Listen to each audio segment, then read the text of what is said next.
All right. It's probably our anniversary, actually. Yeah. It's probably 6 years. No, I think next week. Oh, okay, whatever. Depends on how you measure it. Yeah. Because I think it's in the middle. Yeah. I don't know. We'll talk about it in a second. How do you do? We're about to unfold the story of Ghost of Frankenstein. My son, would you destroy that which I, your father, dedicated his life to creating? What if it had another brain? Whose brain? Your brain. Power!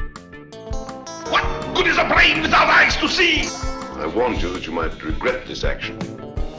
Well, we've warned you. You've been warned. Welcome back. Frankenstein Minute podcast, dissect, minute by minute. Bill Evenson. Thom Lang. Done. How long was that? Are we done? Yeah, that's good. That's You join us for minute 67 of Ghost of Frankenstein, the minute, the 67 and a half minute film. Yeah. So it is sort of the penultimate minute. This is the penultimate minute, and we're ready to give it up. We're ready to fucking call it a night. Shall I say we're going to give up the ghost? Give up the ghost. Yep. Perfect. Oh, boy. Yep. Isn't it nice when the stars align? It is. And what do you think of this minute, Tom? You don't have any dates or anything? Oh, that's right. Today, if you're a Patreon, is August 29th, which is more, well, we started September. We started September. Yeah. Labor Day weekend. No. Yeah, maybe. I don't know. I think we did start like August 29th. Maybe that was episode 0, and then the first minute was the same. I thought we put them out the same week. Maybe not. Okay. This is the anniversary. These are starting to repeat. So this is it's time to wrap this up because we're done with this. Because I remember this. And maybe it was 52 weeks ago we talked about this. But Evelyn Unkers died in 1985. Okay. I don't know. Remember her? Yeah. She was in Ghost of Frankenstein. Oh yeah. Her boyfriend was Ralph Bellamy. Yeah, I remember that. Yep. Was her boyfriend Ralph Bellamy in? Or no, her boyfriend was Lon Chaney. Well, it was Patrick Knowles, and then it was Lon Chaney. You're talking about the Wolfman, right? Yeah, the fucking Wolfman. Wolfman. Friday we celebrate the birth of Mary Shelley. She is 227. So what date was that? 1797. No. August 30th. August 30th. Yeah, that's I think when we premiered because I wanted it to be on her birthday. Oh, there you go. Yeah. Happy birthday to Frankenstein Minute. Happy birthday to Frankenstein Minute. Happy birthday to Mary Shelley. And then Sunday we celebrate the release of Gift of Gab. The birth of Gift of Gab. I know we've been doing it. It's been a long day. It's been a long day. Harry Cording also died on this day. It's also move-in day. Well, our favorite Frone. Our favorite. Oh yeah, my favorite Frone. Yeah, good point. Was going to be the spin-off film from this. My favorite Frone. I'd still think Husman and Frone make a good team. Also, my kids are moving into their apartment today or Sunday. So they wouldn't move on a Sunday, would they? I don't know. Maybe. Husman and Frone. Speaking of, did nobody notice that I put the Muppets on? I didn't notice one of the graphics because you mentioned it. Jackie said it. That's funny. Yeah, so I have to point that out to her. Monday is the 2nd of September. That's the day that Kurt Siodmak died. He died in 2000. Oh, was that long ago? I thought he was alive yesterday. Yeah, it was like 2 weeks ago. Wednesday is the birthday of Roy William Neal. We'll be talking about him for a while. Oh yeah, right. Coming up. Yeah. That's Wednesday. So then after that comes Thursday when we'll talk about a different minute. Yep. So that's it. Follow us on Patreon and Instagram and Twitter and X for the great theme song. And thanks Jacob Walsh and Facebook and Mastodon and Chim Chim Chiree. Are these real things? What are we talking about? This is minute 67. This is what a minute we have. What a minute. This is the one right after 66. If your memory serves. Not the way I post them on mine. But we get a few more blistered close-ups of Lon in front of behind the fire bar. Yeah, and it honestly angers me. Because he looks like a guy who's had makeup put on him and to make him look all melty. Yeah. And he has to stand somewhat near a fire. Yeah. So he just holds his mouth closed and breathes through his nose until they say cut. That's what he looks like. A guy who's just he's in great discomfort and he's swaying he's kind of slightly. Swaying a little bit, yeah. And it's just, Karloff would have found something to do. He would have been banging on the, remember he was banging on the, he acted like a child. Well, that's like when he was in that fire he was a terrified child. Yeah. Yeah. Ah! Woo! Screaming and and we're back to the silent Cheney monster. He's not making a sound. Yep. Well, he did make a sound a couple minutes ago. But he did. He blew a raspberry at the fire. That's about it. We had another couple great model shots of Cleo Baker's set there. It's fantastic. Beautifully done. Yep. Some of these were used at the end of Night Monster as well. Oh, really? Yeah, later this year. Huh. Yeah. I should watch these. Yep. I bought them on DVD, set them on the shelf, and didn't watch them. Then I bought them on Blu-ray and set them on the shelf and still haven't watched them. Still haven't watched them. Yeah. Yep. Night Monster. Wait, Night Monster. No. I'm thinking of I'm thinking of. Night Monster is in one of the. Yes, that's right. I never had it on DVD. Sets. I got it mixed up. Yes, so I definitely have it on the Universal Horror I don't think it had a DVD release. I don't. Yeah, what I was thinking of was the what are those ones? The Cheney ones. The Inner Sanctum. Inner Sanctum. Yeah. Yeah, it did have a DVD release. Oh, okay. Well, I didn't have that. All right. Glad we got to the bottom of that. Wow. The villagers hightail it out of there. Good for them. For once, it's not their fault that the place is burning down. I was just going to say, they don't do it, when you say for once, they definitely do it at the beginning of this film. Yeah. Then they burn down the mill on purpose. Yep. How does Bride end? They don't. Oh, they didn't do it there. Yeah. They're not even there. No. They don't even care. But at that point, they're done with it. Yeah, but in Son of Frankenstein, it doesn't even burn down, It doesn't burn down, no. Nothing burns down in Son of Frankenstein? Yeah, I know. That's why it's such a disappointing movie. It's not a good movie. Yeah. Uh-huh. And they aren't even coming, right? Well, they are at the door. They're at because the door that's why Krog is there. Yeah. But they don't do anything. They really don't do much, yeah. I got slightly annoyed. Well, they threw shit at the wagon that was coming in with his stuff. Have you ever seen any, like, there was a documentary maybe last year, it was probably fucking 5 years ago, I don't know, about Waco, the Branch Davidians. Yeah, You've seen some of these things. Yep. It's almost difficult to assign blame. So these guys rushed the castle, or rushed the building. I guess there's a part of me that thinks that's part of the situation that causes this fire. But maybe, as we talked about last week, it is really just Igor's pissed because he's blind. Off and he's having a little temper tantrum. Yep. And he burns the house down. Kills Bomer. Yep. Rightfully so. Yeah, I think that was justifiable. Ludwig, I guess. One point to make is Ludwig is the only Frankenstein family member to die in any of these movies. We don't see Henry die ever. I mean, they refer to it in Son, but we don't see him die. We hear the Count died. The Baron. The Baron, sorry. The Count. The Count. Count Frankenstein. Count Frankenstein. Yeah, that's a thing. Can we call something that? There's a 70s movie, Frankenstein's Castle of Freaks, where he's Count Frankenstein. Have you seen what's coming up for public domain in the next few years? What? Like, we just got Steamboat Willie, but in the next 10 years, the whole Mickey Mouse is apparently up for grabs. But in the next few years is Superman and Batman. Yeah. Can you imagine people just making their own Batman movies? I mean, because they make a Batman movie every couple of years. Yeah. Well, they've soaked, or they have, soaked? That's not the word I'm looking for. Saturated. I don't know. They have really wrung that dry, and I couldn't be happier that you and I are going to make a Batman movie. I think then we'll actually start seeing more interesting Batman movies at that point. Yeah. The Joker doesn't come up for another year after that. Yeah. But boy, Yep. That's the thing about DC as opposed to Marvel. Is at this rate, Marvel is going to have this exact same problem in about 30 years. Well, no, Captain America is on that list too. Captain America is right around the same time. And Human Torch as well. Human Torch, but who cares about that? Nobody. And the Submariner, I don't know if anybody really cares about that either. Have they used him at all? Not at all. He might have been in the Fantastic Four cartoon, I guess. He had a cartoon in the 60s, but that's about it. Oh, he had his own cartoon? Well, they all sort of did. It was sort of an umbrella thing, and they were really cheaply animated. All right. As the villagers flee, Tor Johnson is in amongst the crowd. He looks back a couple times. Is that true? Yeah, it's a guy that looks like him. Really? Anyway, yeah. Huh. Yeah. I noticed people looking back, but none of them stuck out to me. It's like Tor, yeah. That's cool. It could be him. I don't know. Why He's not? in a lot of movies that you'd be surprised. He's 42. We know he did movies in the 50s. Well, when did he start making movies? His first role was in 1934, so he could very well have been. He's old hand by this point. Yep. Frightened Villager? Nope. Sign me up. Yep. He doesn't show up in the list, but yeah. Well.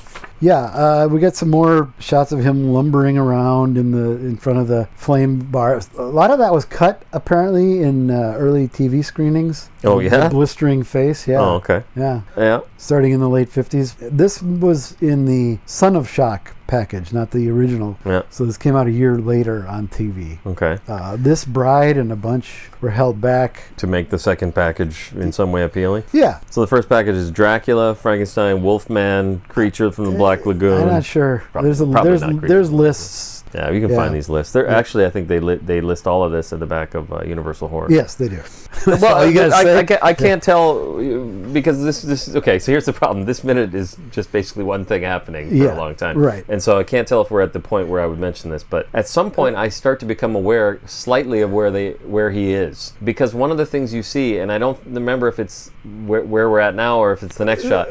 You can see that portable stairway ladder thing that Bomer positions himself in between in that cool gives shot. This little soliloquy In the background, you're like, oh, he's in that room. Yeah. So it becomes, if you do a podcast where you watch this movie minute by minute and you just keep watching the minutes over and over again, eventually you're like, he's in that room. Yeah, it's the laboratory. It's the laboratory. But there's multiple laboratories. I mean, I don't even know, Well, there's the main laboratory, and I guess you're right. then there's the auxiliary. You're right, he's in the laboratory. He's not in the operating room. He's not in the auxiliaries low temperature room. He's not in Bomer's bedroom. Wait a second. Maybe that was Igor's bedroom. We've seen Igor's bedroom, and he's Igor. Maybe it was. I don't. Bomer wheeled him out and wheeled the monster in when they were done. Yep. And put him in the same bed. Put him in the same bed. I was gonna say. Good. Good. Okay. Yeah. The more you stumble. Yes, he approaches a window in which you can see in the background the stair thing you were talking about, and he's trying to escape, and then timbers crash around him, much like in the windmill in 31, although not nearly as effective. I would disagree. I think it is not as good, but it's nearly it's really pretty effective, actually. I think. Really? I mean, it doesn't look like he's hurt or anything. No, he's in no danger whatsoever. I guess that's the difference. Yeah, because these timbers falling look like they're balsa wood or styrofoam. Not quite. I don't know. It just doesn't have the gravitas that it did in 31. It's definitely better in 31, yeah. But then at this point, too, I don't know. Really in 31, they even did that speed up thing where they dropped some frames, which is silly. But at this point, you really don't even care if he dies or not. That's true. You know, the people that I want to know what happened to. Well, I guess the only one I don't know is Ludwig. I really am curious what happened to Ludwig. Does he just burn up? I assume so. All right. Yeah, well, I assume. He got his comeuppance maybe. Or maybe he got out. Maybe he just walked away. I mean, never to be seen again. The villagers left. Yeah. The house is burning down. Yeah, maybe he walked away. He fit in with the crowd. Yeah, he put a hat down over his face. He's got his hipster hat like that one guy and a torch that's burned out. Yep. We never did mention that. Oh, He's yeah. Carrying a burned out torch. Yeah. Go back and put it in. Whatever. All right. So the timbers crash around him. Yeah, I wrote here, I like the shot where the beams come crashing down. Oh, one of the things about it, that could even pass for Chaney to me. You could tell me that's Chaney. It does kind of look like him. Yeah, I think it might be even. Yeah. I don't know. It probably isn't. But it looks like him to me. Yeah, unlike some other shots in this. Yeah, unlike others. Yeah. No, I think it could be because, it does very much look like him. The music swells and... Eric and Elsa But before we get to Eric and Elsa, okay, I wasn't sure if you were there yet. Yeah. So they filmed this shot of the house collapsing on him. I guess this is obvious where we should be. Yeah. When did they film this? Because I was going to mention this in this minute. The thing we talked about, there are multiple now shots from this film of the monster on fire walking down the street. I don't know what he's doing. Well, he's walking away. There's one shot where behind him is the building on fire. I think it's true in both, but in one he's further away. Yeah. Well, but it's weird. I have the link. He walks towards the camera, in fact, maybe he's about full length. Yeah, let's just let people can listen to us watch it because there's no sound anyway. Yeah. So there's the house behind him. Yep, and he's walking. And then, you're right. You can't see it on this one. You don't see it. You just see him smoking. He's just smoking. Now, one of those, the first 4 or 5 seconds of that, it's 10 seconds long, and so the first 5 is one shot, and the next, roughly. Roughly. I was trying to explain this to Jackie, which is great because we both get bored before I'm done explaining. It's just horrible. But Steve Allen in 52 or something like that, is telling a really lame comedy bit, and in that he mentions Frankenstein. I've seen the bit. Yeah. And they use a number of clips. But they don't make any... There's no reason why he should be on fire. Yeah, most of which are from movies you recognize. Yeah. But then there's this in there. And yeah, it's this mystery shot. And we've seen stills of this forever. Right in the script book. And I always assumed it was like a publicity shot that they did. Okay. That you got the building on fire and, he's standing there and he's made up like he is with the melty face and all that. Actually, that's a good point. There's a building on fire. Yeah. We don't see a building on fire in this movie. We see a miniature. Yeah. This looks like a building on fire. This looks like I'm sure something. I'm sure it's forced it's not a build. perspective. Yeah. It's smaller scale. Well, if it's forced perspective, it could be, I guess. I have to watch it again. He's closer to it than it would appear, is what I'm saying. I think it's behind. No, it's behind it. Oh, I see what you're saying. Yes, Yeah. it's not. It's not a full-size building. Yeah, okay. He's not a quarter of a mile down the road. No, it's he's right like behind it. 20 feet or 10 feet. Or so whatever. it's 6 feet tall. Still, it's yeah. Yeah. Okay. All right. So maybe that is just that miniature then. Maybe it was 6 feet tall. It probably was. Yeah. Okay. But then there's another shot, and I don't know where this showed up from all of a sudden. It's a year old. That clip I just played on YouTube, where it's. And then there's another shot. It's a wide shot where he's like going down a hill. Yeah, it looks like he's going down a hill, and there's just a bright light behind him that looks like fire, and there's smoke illuminates and the stuff. smoke that's pouring off of him. Yeah. So where these came from, what they were for. Weird. I did see somewhere, I tried to find if anybody had anything intelligent to say about it, and I forget where I came across this, but somebody said, well, maybe this was shot with the intention that they were going to be doing a sequel. This would explain how the monster escaped and is alive for the sequel. Like, okay, that makes sense, I guess. It makes so much sense. I wonder if that is just all it is, and it's not even part of this movie. Yeah, it was just It's shot. actually a relic of something that was shot for the next film. Yeah, and then just Because it's not, I assume it's not Chaney. well, it looks like Chaney. It in looks the, like the more like closer Chaney one. than Lugosi. Yeah, it doesn't look like Lugosi. It doesn't Yeah. move like Lugosi. It moves But like then they don't care about that by then anyways. No. By the time he's digging him out of the ice, he's not it's not even Lugosi. He Yeah. doesn't even look remotely like Lugosi. We'll get there. But my thought was, that kind of answers my question, which was, when did they shoot the shot of him in the collapsing building? Because that looks very climactic. Yes. Like they're saying, Like, this he's is in the it. building. This We're is done. it. Yep. And so So if they were filming shots of if him they're- walking away, Yeah, if this was filmed with the intention of using it in a different film yeah, for the film coming up, that's interesting. that makes sense. Like, I was like, well, just in case, since we're here and we got this and all that, let's just shoot this stuff. You know, We'll put it in the library. So what's happened is, by the 50s, it's entered into a stock footage library. yeah. Because Well, you can go to, I think it's like one of those, what is it, Almay stock footage or whatever. Okay. Or stock shots. You can get a shot that's not in Bride of Frankenstein of the miniature of the watchtower. I think we talked about it. Yeah. But yeah. So this stuff is out like there. that. It's how Steve Allen got a hold of it. And why? Well, and yeah, it's bizarre. It's all a mystery. Okay, but then that does answer my question of why we would. Yeah, I already said that. Okay, so I know the other thing I was going to say. When I first showed it to you, you said I think it's in some of that's in the trailer. Well, I thought the second shot might have been from the trailer. Yeah, and so I had thought that too. So I looked at the trailer, And it's not. And I just thought, well, maybe there's another trailer. But what I No, noticed about I the couldn't trailer. find another trailer. Me either. Yeah. But what I did notice after watching that trailer, and like you said, you can find multiple copies of that exact same Yeah. trailer. So I watched it a few times. Is how many shots are in that aren't in this film? Yep. Including, especially to me, the guy actually says, starring Bela Lugosi, and And it's a he's shot of him looking through the window. through the down window. from the beginning of the movie. And there's at least one, if not two other shots where I'm like, oh, that's not in the movie. Oh, that's not. Oh, I know. Well, you pointed out where he knocks him Knocks off the the roof. guy off the roof. Is It's like almost like it's a rehearsal. yeah, it looks like Because a it just rehearsal. looks so bad. Yep. There's a shot of Juan at the window in the courtroom. He's like far right, going out the window, and there's cops are just sort of casually standing around Oh, on really? the other side. Yeah. You know what you made me think of, though? There's also a long shot of the courtroom. Yeah. So when he's pulling himself out of those chains, Yeah. they filmed it as a long shot, and you can see Eric reacting. Yeah. Not that he's Not he's reacting or reacting anything. much, yeah. Bellamy's not gonna, Yeah. pull out all the stops. But yeah, the trailer's fun. It's full Yeah, of it's full alternate of all of shots, these, which is like I said, it was a common happens quite- practice. yeah. There's an additional joke in Monkey Business that's not in. Well, yeah, you And said. I think it's not much, so don't get your hopes up. Yeah. But When we saw Hard Day's Night the other day, I was like, oh, I hope they show the trailer. Because didn't they do a trailer where they're did. sitting in baby carriages or something like that? There's a couple different trailers that are like that. where they just filmed specifically It's- for it. I it's- thought, well, that'll be fun. It's Richard Lester fucking around, so yeah.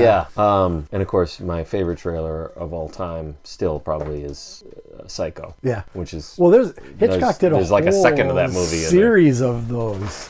Yeah, the he one for did, the didn't birds he? is like that. Yeah. The one for, I think, North by Northwest, he shot one like that. Oh, is there one for that? There's a whole bunch of them where he's, it's playing off of his persona from his TV show. Yeah, which is great. charming. Which is great. Yeah, the Psycho one it's like Mr. Hitchcock's Neighborhood. He's giving you a tour of the set, and he's very droll. And apparently they didn't use it much because it gave a lot away. I suppose it does. It gives a lot of what's going to happen away. Although the shot, In fact, I think, do they even show Mother when she turns around? I don't think so. Okay. He sort of hints at, and then he backs off a couple things. Yeah. But the shot of her turning around and screaming in the shower isn't Janet Leigh, it's Vera Miles wearing Janet Leigh's wig. Just to throw you off that much more. Okay. That's cute. Yeah. I'd forgotten that.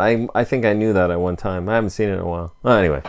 That's the kind of thing that is in the Ghost of Frankenstein trailer. Yeah. Look it up. Look it up on YouTube. Okay, now what happened? There's a nice 4K one or whatever that's really sharp. Okay, where you can really make out Vera Miles? No. Or Ghost of Frankenstein? Yeah. Oh, really? Yeah, there No, was you're one I lying. found that was really sharp. Oh, really? Yeah. Is it, what, you found it on YouTube or Yeah, something? Oh, yeah. Okay. Because I found there was 4 or 5 of them, and I looked at all of them just to make sure they were all the same. Right. Anyway. All right. Eric and Elsa are poorly matted into a great shot of the building on fire. Well, what I put is Eric and Elsa walk out of the film Purple Rose of Cairo style. Because they don't even look like they're in the movie. Yeah. They look like they're watching Ghost of Frankenstein. They do, yeah. They're the Mystery Science Theater version. They're Exactly. Yeah. Yes. And then, amazingly, and somewhat surprisingly, Bellamy cops a feel. He does. He grabs her tit. He does, kind of, yeah. Yeah. Yep. Good for you, buddy. Yeah, right, Ralph. Way to, take a Yeah. you miss all the shots you don't take, or something like that. I don't know what it is. And then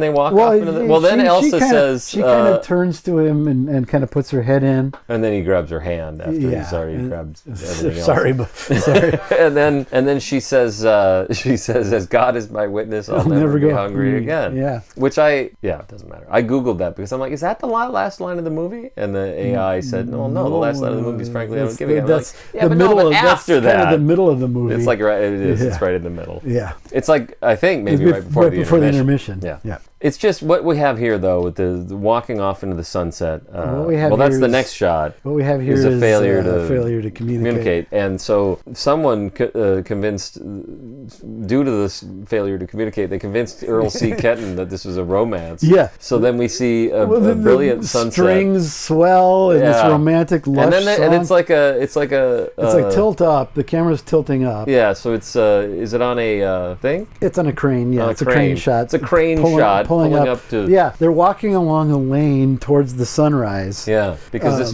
is a great romance. Yeah, her father just was burned alive or died and was burned or whatever. Yep. Her home, everything she has is on fire. But let's happily walk off into the sunrise. It's just what you do in a movie. It makes the last shot of Bride of Frankenstein look brilliant.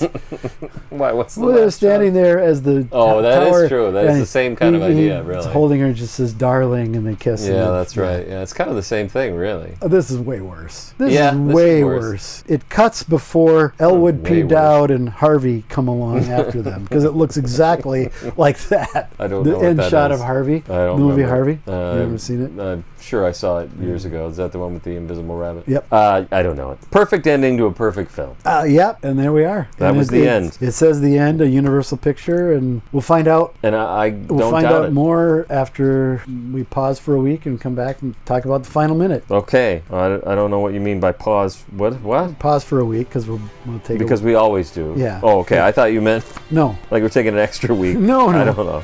No. I've clicked on this. Unless you want to. Yeah, we could take a week. Hey, I'm posting them at random anyway. Yeah, I got it. Doesn't really matter. Yeah. Got any more questions, wise ass? All right. 67th minute, wise asses. Yep, here we are.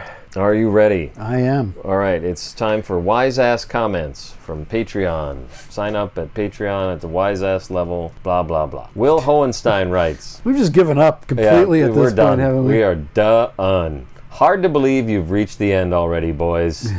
This one really flew by, and it's kind of bittersweet because this is our last glimpse of Frankie in a movie all his own. That's very true. But what a glimpse it is. I love the monster's melting skin. Yeah, I guess I do too. It is kind of cool that he melts, because that's not... That's cool. It's just I wish Chaney did more with it. Yeah, he looks like he's just holding his breath and waiting for them to say cut. Jiggling back and forth.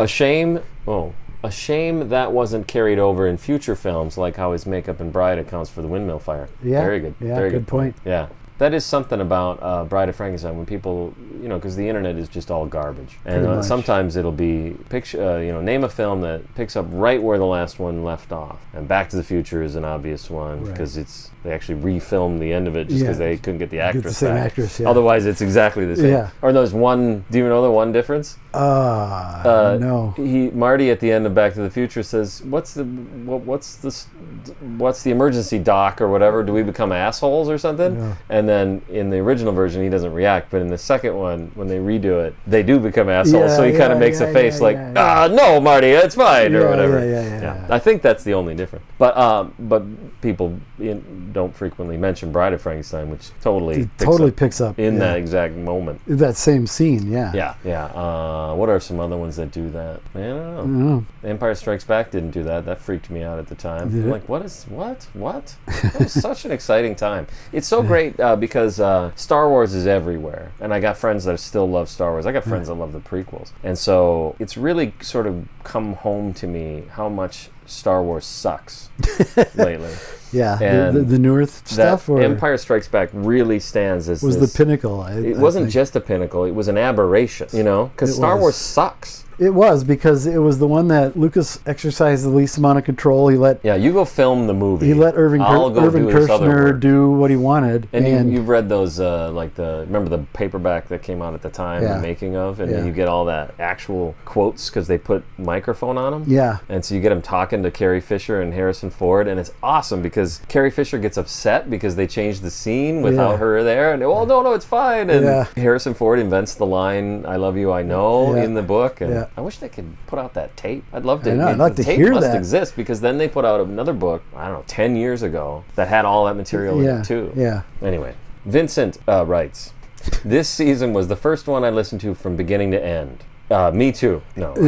It's gone by so fast. What are you guys thinking? I don't know if it's gone by so fast. Yeah. It did. Outside looking in, maybe. But didn't always feel that way. Didn't always feel that way. Thanks, guys, for making me pay more attention to Ghost of Frankenstein than I ever thought I would. Yeah, you're welcome. You're welcome? Yeah. Can't wait for Frankenstein Meets the Wolfman, one of my personal favorites. Also one of my personal favorites, Vincent. I still maintain, even after going through this minute by minute and seeing all the greatness that is in this film, that this is the low point. And that we've long since gotten past the high point. Oh, yeah, there are no high points. I take that back. There's one. Oh, good point. At the very end. There you go. Yeah. All right.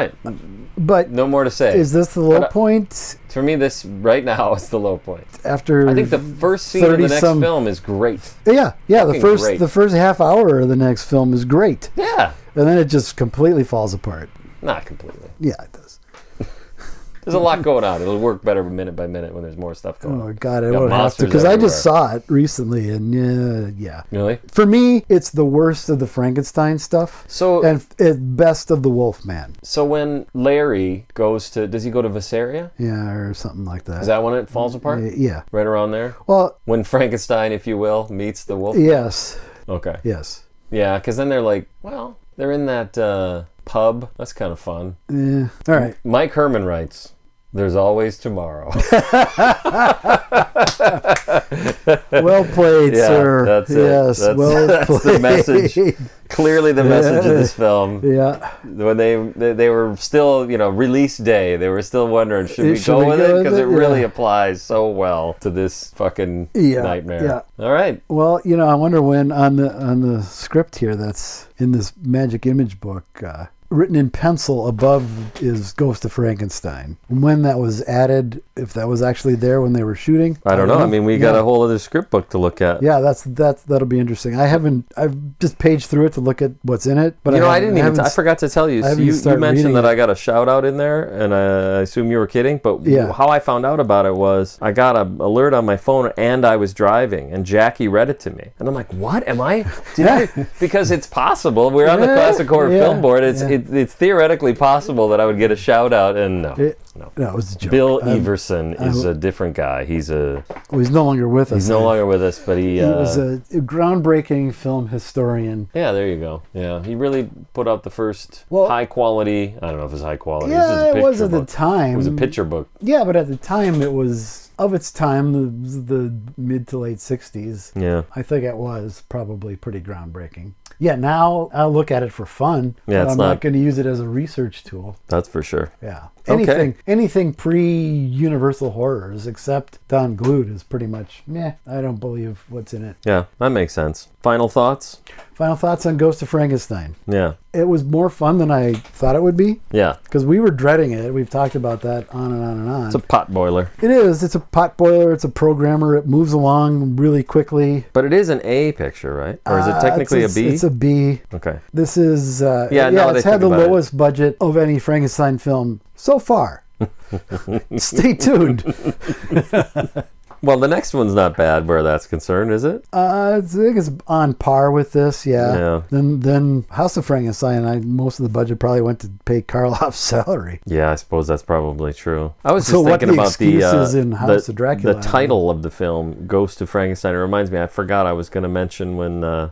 I guess because it doesn't really work as a joke, but when Bellamy says, it's the townspeople, I can't protect you now, it always makes me laugh, and I was going to say, where's the ghost of Henry now? Because it's funny that he's visited by a ghost, right? Yeah. Who, in a film like this, you tend to assume is real. Yeah. Right? This is something that really happened. It's not just something he imagined. Well, look how that turned out. They should cut to his... Great idea. They should have cut to a shot of him just shaking his head. Fucking you fucking Dad, fuck up. You fucking asshole. Can't believe it. I wish. I don't know why I didn't visit Wolf again. He would have set me straight. Yeah. Well, yeah. I mean, The Ghost of Frankenstein. What a terrible title. It's a terrible title. It's a dumb idea. It's a contrivance to set that plot in motion. Mm-hmm. But I think there were probably better ways to do it. Yeah. Not probably. There are better ways to have done it. Yeah. And he didn't really see the ghost. It's his mind telling him. We have no reason to think that. Yeah. He doesn't give him any information that he didn't already have. Yeah. It's all just him justifying. He was up late reading his father's book and fell asleep and had a little dream. Yep. Okay. Something to that effect. Anyway. Chaney sucks.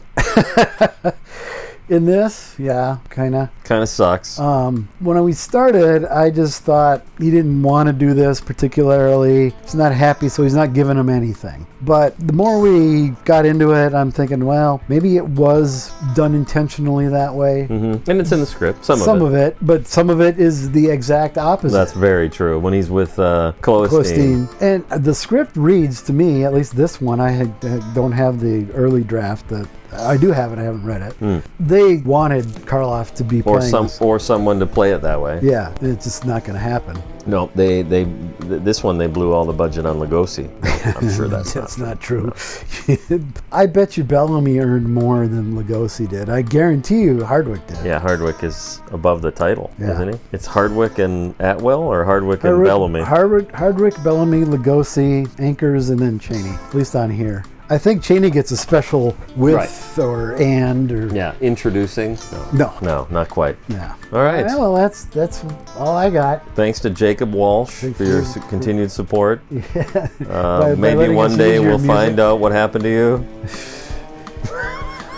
That's kind of played out, hasn't it? I hope so.